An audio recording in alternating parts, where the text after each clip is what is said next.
Praise the lord. దేవునికి స్తోత్రం. దేవుని మాటలో జీవపు ఊటలు. ఈరోజు దేవుని మాట అగ్ని లాంటిది. ఆయన నా మాట దహించు అగ్ని అంటున్నాడు. నా మాట అగ్ని వంటిది కాదా అంటున్నాడు. సహోదరి సహోదరులారా, దేవుని యొక్క వాక్యము అగ్నిలాగా మన జీవితంలో పనిచేసినప్పుడు పాపం అనే చెత్తంతా కాలిపోతుంది.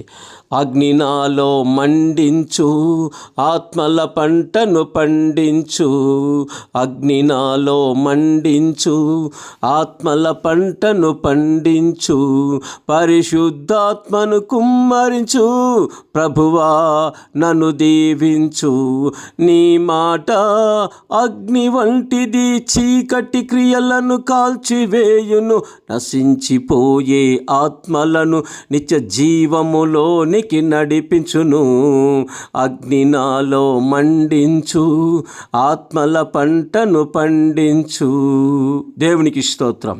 సహోదరి సహోదరులారా, ఈ చివరి దినాల్లో అపవాది అనేక విధాలుగా మన హృదయాల్లోకి, మన కనుల ఎదుటికి, మన చెవుల ద్వారా, మరి మన దేహం ద్వారా అనేక విధాలుగా మనల్ని శోధిస్తూ తన చెడ్డ క్రియలన్నీ, చెడ్డ తలంపులన్నీ, చెడ్డ ఆలోచనలన్నీ, చెడ్డ యొక్క దృష్టంతా మన మీద కేంద్రీకరిస్తూ మనల్ని పాడు చేయటానికి ప్రయత్నం చేస్తున్న ఈ దినాల్లో ఎప్పుడైతే నువ్వు పరిశుద్ధాత్మ దేవుని అగ్నిని కోరుకుంటావో, ఖచ్చితంగా వాడు తీసుకొచ్చే ప్రతి వ్యర్థతంతా ఆ అగ్ని కాల్చివేసి నిన్ను పవిత్రంగా, పరిశుద్ధునిగా, దేవుని బిడ్డగా చివరి వరకు కాపాడగలుగుతుంది.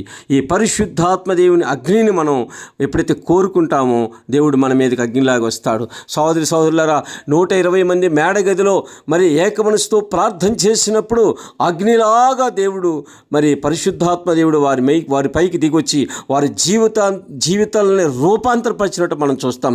ఎస్ఐ గారు మరి దేవాలయంలో ఆరాధన చేస్తున్నప్పుడు, ఏకీభవించినప్పుడు అపవిత్రమైన ఆ పెదవులు కాల్చబడి బలిపీఠం మీద నుంచి వచ్చిన అగ్ని ఆయన పవిత్రంగా, పరిశుద్ధుడిగా మార్చబడినట్టు మనం చూస్తాం.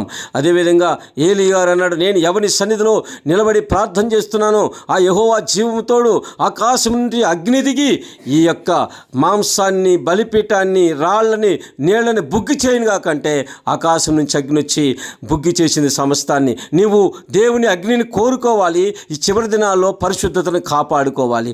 ఆమెన్.